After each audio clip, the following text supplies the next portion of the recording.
हे मोर प्रिय भक्तगण, कौन आपण जानिछंती एही तीन जन महिला भूल रे मध्य तुलसी को जल अर्पण करने उचित नुहे।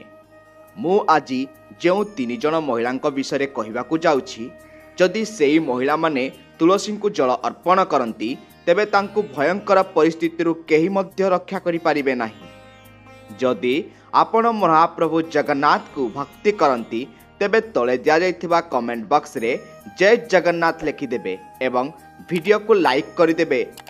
चलंतु देरी न करी वीडियो को संपूर्ण भाव देखिबा। भक्तगण, थरे देवी सत्यभामा भगवान श्रीकृष्ण पाखक आसी तांको पचारिले, हे प्रभु, पूर्वर आपण मते तुलसी को जल अर्पण करिबा एवं तुलसी पाखरे दीप जालिबार महात्म्य कहिथिले, किंतु आज मु आपणक पाखक आसीछि जे तुलसी को जल अर्पण करिबार नियम कौन, दयाकरी मते बुझांतु जे केउ महिला तुलसी को जल अर्पण करि पारिबे एवं केउ महिला करि पारिबे नाही। भगवान श्रीकृष्ण कहती, हे देवी, आज आपण एक बहुत गुरुत्वपूर्ण प्रश्न पचारिछंती। तुलसी को जल अर्पण करिबार गुरुत्वपूर्ण नियम अछि। सेही नियम गुड़िक पालन करी केवल तुलसी को जल अर्पण करा जिबा उचित। जदि जड़े व्यक्ति एही नियम गुड़िक पालन करती नहीं तेबे से महापाप करती। देवी लक्ष्मी तांको घर परित्याग करती। श्रीकृष्ण कहती, हे देवी, आज मु आपनकु सेही तीन जन महिला विषय कहवाकू जाउछि जो माने तुलसी को जल अर्पण करिबा उचित नुहे। एही तीन जन महिला तुलसी को जल अर्पण करिबा द्वारा कौनसी शुभ फल पाती नहीं, जहा द्वारा से तुलसी को जल अर्पण करी महापाप करती। तुलसी को जल अर्पण करिबार नियम कहवा पूर्वरु, हे देवी, मु तुमको एक प्राचीन कहानी सुनाइबी। दयाकरी यह ध्यानर सहित शुणिबे। एही प्राचीन कहानी शुणुथिबा जेकोसी महिला 10 वर्ष पर्यंत तुलसी को जल अर्पण करिबार पुण्य मध्य पाती। जिए एही कहानी को ध्यानर सहित शुणिबो एवं प्रचार करिबो तांकर दुख नष्ट हेबो एवं तांकर दारिद्र्य दूरेई जिवो। देवी सत्यभामा कहती, हे स्वामी, आपणक मुखरु एही कहानी शुणिबा मोर एक महान सौभाग्य। दयाकरी मते एही कहानी शुणांतु। मु निश्चित भावरे पूर्ण ध्यान सहित याकु संपूर्ण शुणिबी। भक्तगण, तेबे प्रभु श्रीकृष्ण देवी सत्यभामा को कहानीटी कहवा आरंभ करती। तुमे याकु ध्यानपूर्वक शुणिबा उचित, कारण अपूर्ण ज्ञान घातक होई पारे। तेणु मु तुमको कहानीटी को सुनाउछि। भगवान कृष्ण कहती, हे देवी सत्यभामा, यह बहुत दिन पूर्वर कथा। दक्षिण भारत में एक बहुत सुंदर नगर थिला। सेही सहर रे सुदेव नामक जड़े ब्राह्मण रोते। सुदेव बहुत बुद्धिमान एवं शास्त्र रे पराक्रमी थिले। से वेद मध्य अध्ययन करथिले। तांको सहर पाखरे एक सहर थिला। सेही सहर रे ध्यान शर्मा नामक जड़े विद्वान ब्राह्मण रोते। तांकर सुनंदा नामक एक कन्या थिला। ध्यान शर्मा तांको कन्या को बहुत प्रेम एवं स्नेह सहित पालन करथिले। तांको कन्या अत्यंत सुंदर एवं गुणवान थिले। जेतेबेले सुनंदा विवाह पई योग्य हेले, ध्यान शर्मा तांको विवाह विषय रे चिंतित होई गले। तेणु से तांको स्त्री को कहिले, हे मो प्रिय, आमर कन्या बहुत बड़ होई गलानी, तेणु आमे एबे तांको विवाह करिबा उचित। तापरे तांको स्त्री कहती, मो प्रभु, मु सुदेव नामक जड़े विद्वान ब्राह्मण को जाने। मु कहूची जे आम कन्यार विवाह से महान ब्राह्मण सह हेबा उचित। तांको विवाह करिबा द्वारा एक सुखद जीवन बिताइब। ध्यान शर्मा कहती, हे प्रिय, तुमे ठीक कहूच। मु सुदेव विषय बहुत शुणिछि। आमे आम झील को तांको सहित विवाह करिबा। मु काली मो झीर विवाह पई तांको पाखकु जिबी। ध्यान शर्मा प्रस्ताव नहीं सुदेव घर को जेबे। सुदेव घरे तांको पितामाता सेवा करुछंती। जेतेबेले ध्यान शर्मा सुदेव को पितामाता सेवा करुथिबार देखंती, से बहुत खुशी अनुभव करती। से भावती, वाह, ए ब्राह्मण पुओ बहुत महान। से तांको पितामाता सेवा बहुत आनंद रे करुछंती। जेतेबेले ध्यान शर्मा सुदेव को द्वार रे ठिया होइथिबार देखंती, से तांको स्वागत करती एवं कहती, हे ब्राह्मण, दयाकरी आसंतु, आपनंकु स्वागत। मु आपनंकु किपरि साहाय्य करि पारिबी कहंतु। ध्यान शर्मा सुदेवंक आतिथ्य रे अत्यंत खुशी होती। से देखती जे सुदेवଙ୍କ घर अत्यंत पवित्र एवं बहुत शांतशिष्ट थिला घर। तांको घर सम्मुखरे एक तुलसी गछ एवं भितरे भगवान विष्णुक मूर्ति थिला। यह ध्यान शर्मा को विश्वास कराए जे सुदेव तांको झियो पई सर्वोत्तम स्वामी। ध्यान शर्मा तापरे सुदेव को कहती, हे ब्राह्मण, आज मो झियो सहित आपणक विवाह पई एक प्रस्ताव नहीं तुम पाखक आसी। मो झियो तुम ठारू भल स्वामी पाई परिबो नाही। यह शुणी सुदेव पितामाता खुशी हो जाती एवं सुदेव को विवाह करने को राजी कराती। तापरे सुदेव विवाह पई राजी हुंती। विवाहर शुभ समय स्थिर हो गला एवं एक पवित्र स्थान रे सुदेव एवं सुनंदांकर विवाह हुए। से जड़े चरित्रवान महिला थिले। विवाह परे जेतेबेले सुनंदा सुदेवଙ୍କ घर को चलीगले से तांको स्वामी एवं ससुर घर लोकंकर बहुत जत्नर सहित सेवा करिले। तांकर मिठा कथा एवं कार्य द्वारा से समस्त हृदय जीति। सुनंदा ससुर घर लोक मध्य तांको काम रे बहुत संतुष्ट थिले। सुनंदा तांको स्वामी पूर्वर उठी अगणा को सफा करुथिले।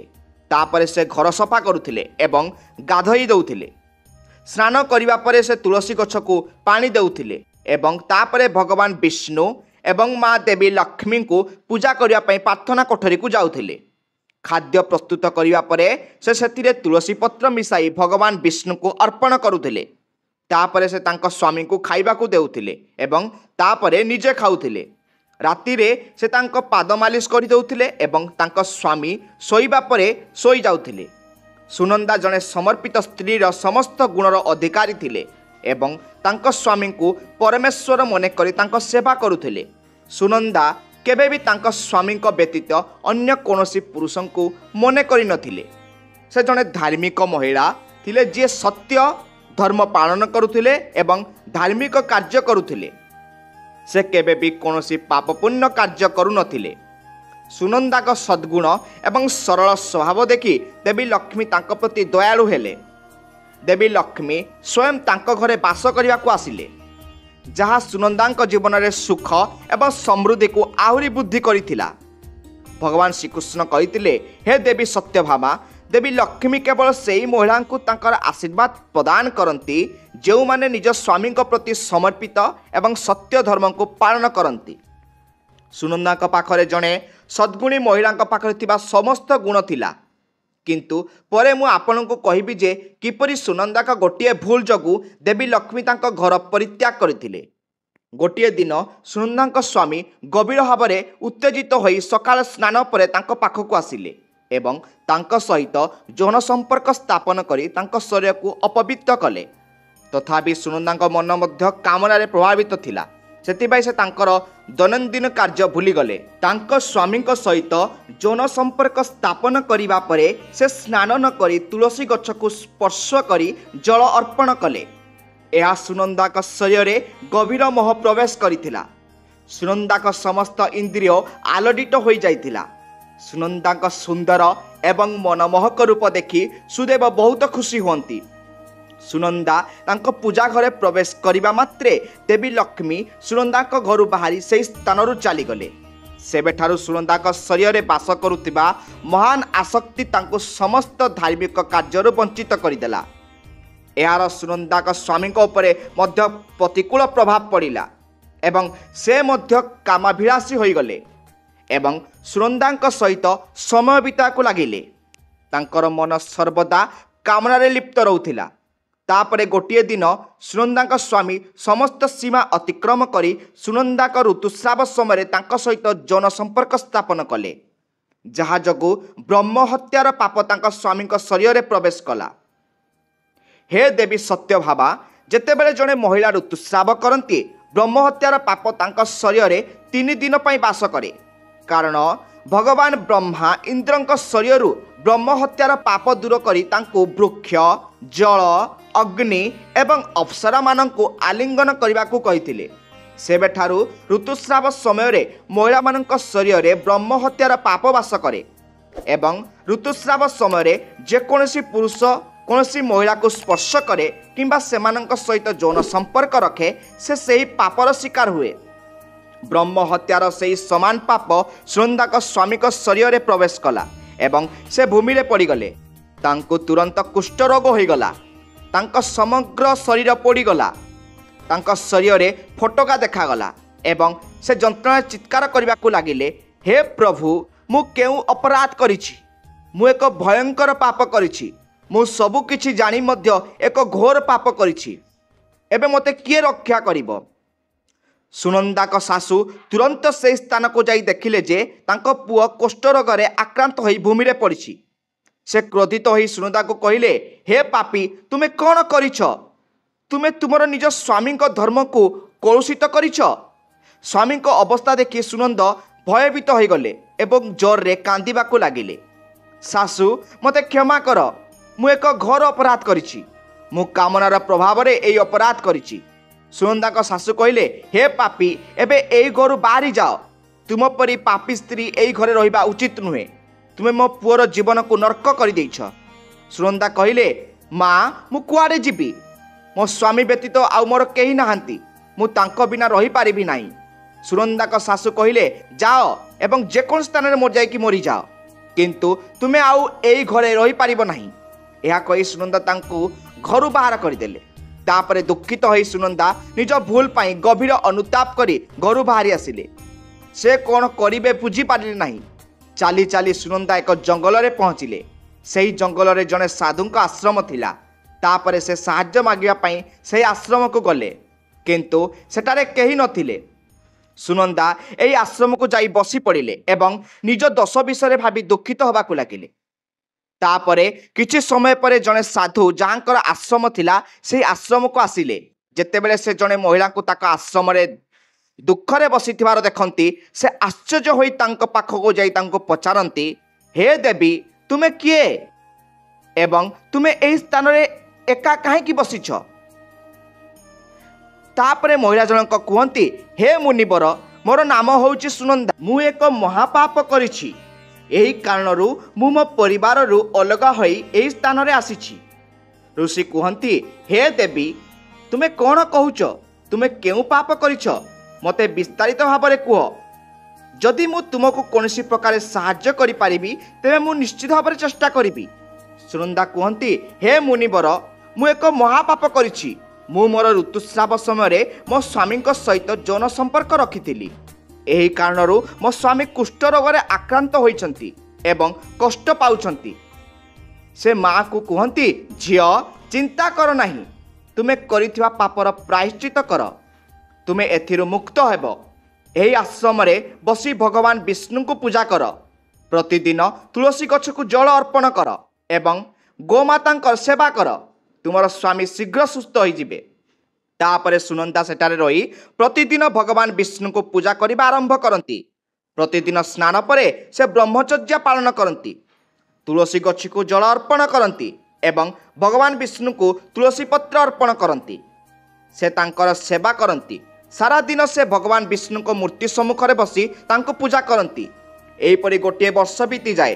ଭଗବାନ ବିଷ୍ଣୁ ସୁନନ୍ଦାଙ୍କ ଅଟଳ ଭକ୍ତି ଏବଂ ବିଶ୍ୱାସରେ ଅତ୍ୟନ୍ତ ପ୍ରସନ୍ନ ହୁଅନ୍ତି ଏବଂ ତାଙ୍କୁ ଏକ ବ୍ୟକ୍ତିଗତ ରୂପ ଦିଅନ୍ତି।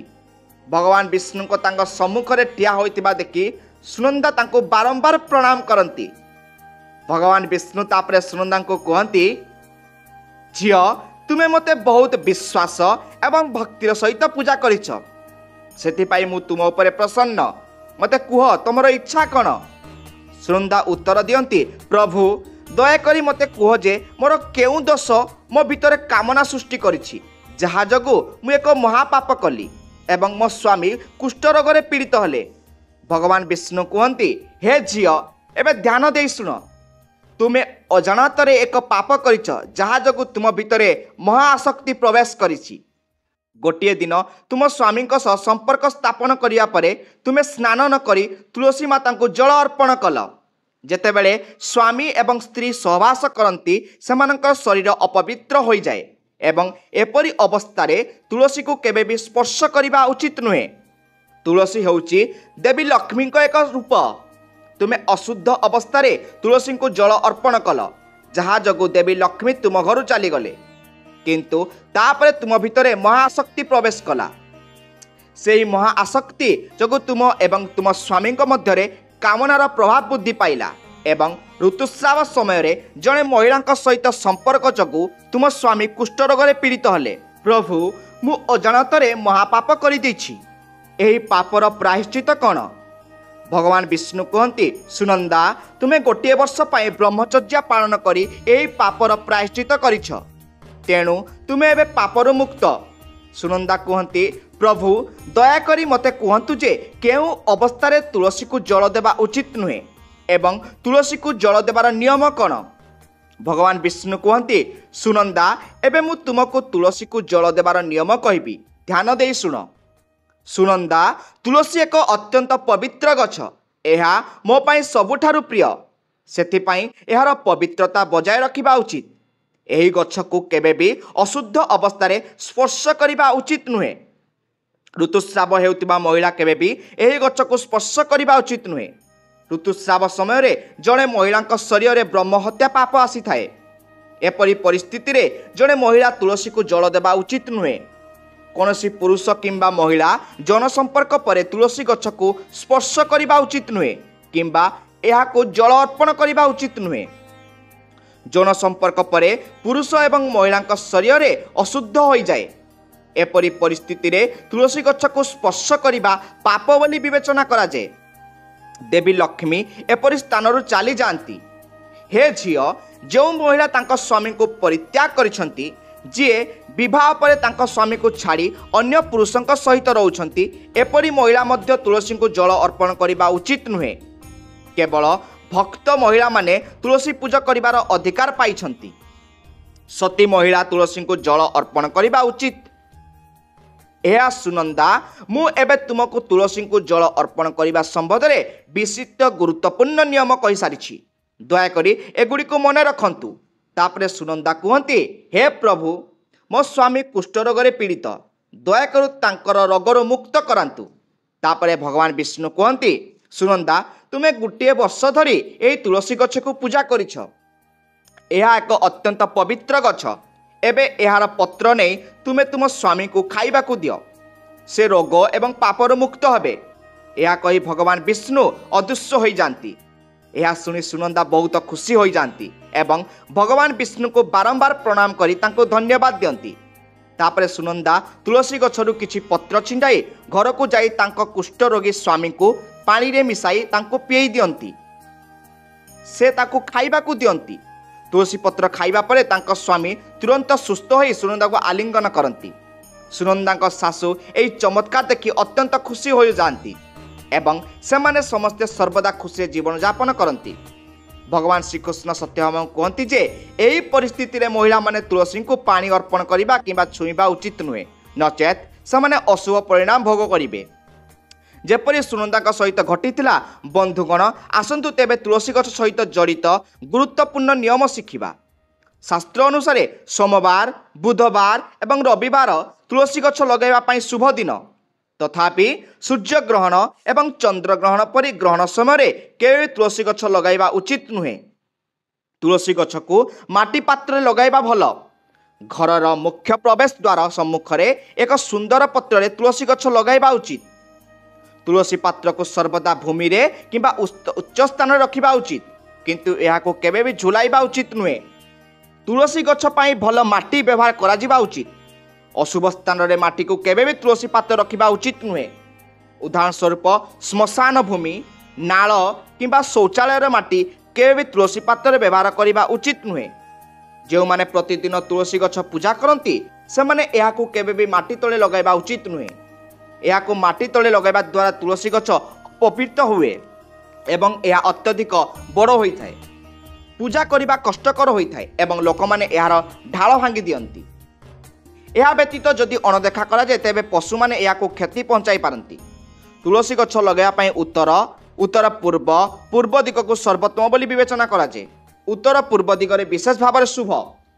यही दिगरे तुलसी गछ लगाइबा द्वारा घरे एक सकारात्मक परिवेश सृष्टि हुए एवं अत्यंत शुभ फल मिलता है। अगणारे तुलसी गछ लगाइबा अत्यंत शुभ। दक्षिण पूर्व दिगरे तुलसी गछ केबे भी लगाइबा उचित नुहे। यही दिगरे तुलसी गछ रखिबा द्वारा यह शीघ्र सुखी जाए। तुलसी गछ को केबे भी अंधार रखिबा उचित नुहे। संध्यारे यह पाखरे एक दीप जलाइबा उचित। ଏହା ବ୍ୟତୀତ ନିଶ୍ଚିତ ଭାବରେ ତୁଳସୀ ଗଛରେ ଏକ ସ୍ପାର୍ପ ବାନ୍ଧନ୍ତୁ। ସ୍ପାର୍ପ ଗଛ ଶୁଖିଯାଏ, ଏହା ବିନା ତୁଳସୀ ଗଛକୁ ଅସମ୍ପୂର୍ଣ୍ଣ ବୋଲି ବିବେଚନା କରାଯାଏ। ସବୁଜ ଚୁଡ଼ିକୁ ତୁଳସୀ ଗଛରେ ଲାଲ କିମ୍ବା ଧଳା ସୂତା ସହିତ ବାନ୍ଧିବା ଉଚିତ, କିନ୍ତୁ ତୁଳସୀକୁ କେବେ ବି ଖାଲି ରଖିବା ଉଚିତ ନୁହେଁ। ତୁଳସୀ ପତ୍ର ତୋଳିବା ସମୟରେ ମନେ ରଖନ୍ତୁ, ଛୁରୀ ଇତ୍ୟାଦି ଧାରୁଆ ଜିନିଷ ବ୍ୟବହାର କରି ତୁଳସୀ ପତ୍ର ତୋଳିବେ ନାହିଁ। ତୁଳସୀ ପତ୍ର କେବଳ ଆଙ୍ଗୁଠି ସାହାଯ୍ୟରେ ହିଁ ତୋଳାଯାଏ। ତୁଳସୀ ଗଛକୁ କେବେ ବି ନାଳ ପାଖରେ କିମ୍ବା ବାସନକୁସନ କିମ୍ବା ପୋଷାକ ଧୋଇବା ସ୍ଥାନରେ ଲଗାନ୍ତୁ ନାହିଁ। ଏହା ଯୋଗୁଁ କ'ଣ ହୁଏ, ମଇଳା ପାଣି ତୁଳସୀ ଗଛ ଉପରେ ପଡ଼ିଥାଏ, ଏହାକୁ ବହୁତ ଅଶୁଭ ବୋଲି ବିବେଚନା କରାଯାଏ। ତୁଳସୀ ଗଛ ଉପରେ ପଡ଼ି ମଇଳା ପାଣି ଏହାକୁ ଅପବିତ୍ର କରେ। ତୁଳସୀକୁ ସ୍ନାନ ନ କରି ପାଣି ଦେବା ଉଚିତ ନୁହେଁ। ତୁଳସୀ ଗଛକୁ ଜଳ ଅର୍ପଣ କରୁଥିବା ସମୟରେ ଯେକୌଣସି ମହିଳା ସ୍ନାନ କରିବା ଉଚିତ ଏବଂ ଜଳ ଅର୍ପଣ କରିବା ପୂର୍ବରୁ ତାଙ୍କ କପାଳରେ ସିନ୍ଦୁର ଲଗାଇବା ଉଚିତ। ତେବେ ହିଁ ତୁଳସୀ ମା ଏହି ପାଣି ଗ୍ରହଣ କରନ୍ତି। ଯେଉଁମାନେ ଅବିବାହିତା କିମ୍ବା ସ୍ୱାମୀ ନାହାନ୍ତି ସେମାନଙ୍କୁ ସିନ୍ଦୁର ଲଗାଇବା ଆବଶ୍ୟକ ନାହିଁ। ମନେ ରଖନ୍ତୁ ଯେ ତୁଳସୀ ଗଛ କେବେ ବି ଶୁଖିବା ଉଚିତ ନୁହେଁ, ଏହା ଅଶୁଭ ସଂକେତ ଆଣିଥାଏ। ଯଦି ତୁଳସୀ ଗଛ ଶୁଖିଯାଏ ତେବେ ବୁଝିବା ଉଚିତ ଯେ ଘରେ ନକାରାତ୍ମକ ଶକ୍ତି ବାସ କରେ, ତେଣୁ ବାସ୍ତୁ ପ୍ରତିକାର ତୁରନ୍ତ କାର୍ଯ୍ୟକାରୀ କରିବା ଉଚିତ। ଗୁରୁବାର ଦିନ ତୁଳସୀ ଗଛ ଉପରେ କଞ୍ଚା କ୍ଷୀର ଢାଳିବା ଦ୍ୱାରା ଦେବୀ ଲକ୍ଷ୍ମୀ ପ୍ରସନ୍ନ ହୁଅନ୍ତି। ଏହା ଘରୁ ଦୁଃଖ, ଦାରିଦ୍ର୍ୟ, ଅଶାନ୍ତି ଦୂର କରେ। ଗୁରୁବାର ଦିନ କଦଳୀ ଗଛ ସହିତ ତୁଳସୀକୁ ମଧ୍ୟ ପୂଜା କରିବା ଉଚିତ। ଏହାଦ୍ୱାରା ଅପାର ଧନ ପ୍ରାପ୍ତ ହୁଏ, ଅପାର ଧନ ମିଳିଥାଏ। ଅପାର ଧନ ସବୁବେଳେ ନିଜର ପାଖରେ ହିଁ ଭରପୁର ଥାଏ। ଭଗବାନ ବିଷ୍ଣୁ କଦଳୀରେ ବାସ କରନ୍ତି ଏବଂ ଦେବୀ ଲକ୍ଷ୍ମୀ ତୁଳସୀରେ ବାସ କରନ୍ତି। ଏଥିପାଇଁ ଗୁରୁବାର ଦିନ ସେମାନଙ୍କର ପୂଜା କରିବା ଉଚିତ। ତେଣୁ ବନ୍ଧୁଗଣ, ଏହିପରି ଭାବରେ ଭଗବାନ ଶ୍ରୀକୃଷ୍ଣ ଦେବୀ ସତ୍ୟଭାମାଙ୍କୁ ତୁଳସୀର ଜଳ ଅର୍ପଣ କରିବାର ମାହାତ୍ମ୍ୟ କହିଥିଲେ। ଯଦି ଆଜିର ଉପସ୍ଥାପନା ଆପଣଙ୍କୁ ପସନ୍ଦ ଆସିଛି ତେବେ ଭିଡ଼ିଓକୁ ଲାଇକ୍ ଏବଂ ସେୟାର କରିଦିଅନ୍ତୁ ଏବଂ ତଳେ ଦିଆଯାଇଥିବା କମେଣ୍ଟ ବକ୍ସରେ ଜୟ ଜଗନ୍ନାଥ ଲେଖିଦିଅନ୍ତୁ।